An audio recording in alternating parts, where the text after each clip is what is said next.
আমরা অনেকে বলি যে পরিশ্রমীরা ভালো জায়গায় বা ভালো রেজাল্ট করতে পারে। আসলে শুধু পরিশ্রম থাকলে হয় না, পরিশ্রমের সাথে মোটামুটি ভালো মানের একটা মেধা থাকতে হয়।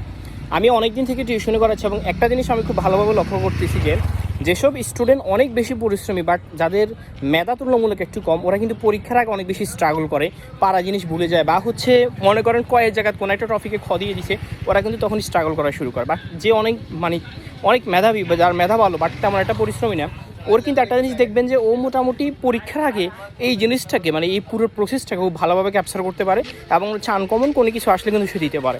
এই জন্য যারা বলে যে আসলে অনেক বেশি পরিশ্রম করলে ভালো একটা পজিশনে যাওয়া যায় বা ভালো রেজাল্ট করা যায়, আসলে এটা টোটালি ভিত্তিহীন একটা কথা।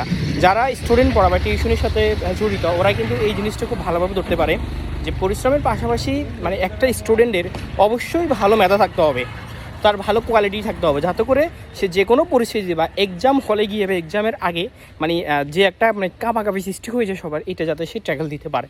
সেজন্য আমি বলবো যে পরিশ্রমের সাথে মেধার একটা সমন্বয় মিশ্রিত হয়েই কিন্তু একটা স্টুডেন্ট ভালো জায়গায় যেতে পারে। যেমন যারা বুয়েটে পড়ে, ঢাকা ইউনিভার্সিটিতে পড়ে, এরা যে মেধাবী এমন না, আবার ওরা যে অনেক বেশি পরিশ্রমী এমন না।